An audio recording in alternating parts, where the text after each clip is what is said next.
High command ಮುಂದೆ ಯಾವುದೇ ಒಂದು ಪ್ರಸ್ತಾಪನೆ ಇಲ್ಲ. ಅವರವರು ಒಬ್ಬೊಬ್ರು ಅವರ ಇಂಡಿವಿಜುವಲ್ ಕೆಪಾಸಿಟಿಯಲ್ಲಿ ಅವರು ಕೇಳ್ತಾ ಇದ್ದಾರೆ. ಚುನಾವಣೆಗಿನ ಮುಂಚೆನೂ ಬಹಳಷ್ಟು ಕೂಗುಗಳಿದ್ದು, ಅದಾದ್ಮೇಲೆ ನಮ್ಮ ಅಧ್ಯಕ್ಷರು ಮತ್ತೆ ಜನರಲ್ ಸೆಕ್ರೆಟರಿ ಇನ್ಚಾರ್ಜ್ ಆದ ರಣದೀಪ್ ಸಿಂಗ್ ಸುರ್ಜೇವಾಲಾ ಅವರು, ಮುಖ್ಯಮಂತ್ರಿಗಳು ಮತ್ತೆ ನಮ್ಮ ಕೆಪಿಸಿಸಿ ಅಧ್ಯಕ್ಷರಾದ ಡಿ ಕೆ ಶಿವಕುಮಾರ್ ಬಹಳ ಕ್ಲಿಯರ್ ಆಗಿ ಹೇಳಿದ್ದಾರೆ. ನೋಡಿ, ಡಿಸಿಎಂ ಅನ್ನೋದು ಒಂದು ಸಂವಿಧಾನದಲ್ಲಿ ಹುದ್ದೆ ಅಲ್ಲ. Actually is one of the minister ಅಷ್ಟೇ.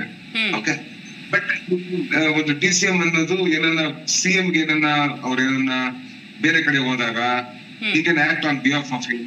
ಓಕೆ, ಆ ತರ ಅಷ್ಟೇ ಬಿಟ್ಟು ಅದಕ್ಕೆ ಬೇರೆ ಪರ್ಕ್ಸ್ ಆಗ್ಲಿ ಬೇರೆ ಏನಾಗ್ಲಿ, ಪರ್ಕ್ಸ್ ಎಲ್ಲ ಈಕ್ವಲ್ ಟು ಎ ಮಿನಿಸ್ಟರ್.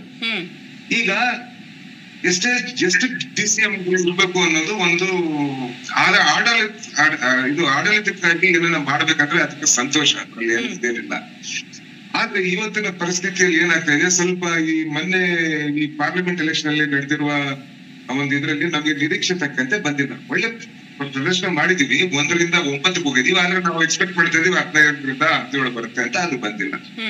ಅದಕ್ಕಾಗಿ ತಮ್ಮದೇ ಒಂದು ಮಾಧ್ಯಮಗಳಲ್ಲಿ ಸ್ವಲ್ಪ ಜನ ಹೇಳಿದರೆ, ಸ್ವಲ್ಪ ಸಮುದಾಯಗಳು ಎಸ್ಪೆಷಲಿ ಒಕ್ಕಲಿಗರು ಮತ್ತೆ ಲಿಂಗಾಯತರು ಸ್ವಲ್ಪ ಬೇಸ್ ಶಿಫ್ಟ್ ಮಾಡ್ದಂಗಿದೆ ಅಂತ ನಾನು ಮೀಡಿಯಾದಲ್ಲಿ ನೋಡಿದ್ದೀನಿ.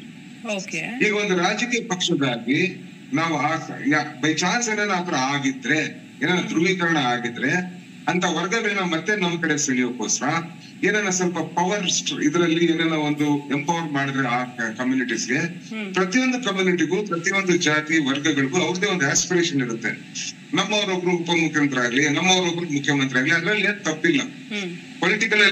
ಪಾಲಿಟಿಕ್ಸ್ ಅಲ್ಲಿ ಆಸ್ಪಿರೇಷನ್ ಇರೋದ್ರಲ್ಲಿ ಏನು ತಪ್ಪಿಲ್ಲ. ಆದ್ರೆ ಆ ಆಸ್ಪಿರೇಷನ್ ನಮ್ಮ ರಾಜ್ಯಕ್ಕೆ ಒಳ್ಳೇದಾಗ್ಬೇಕು.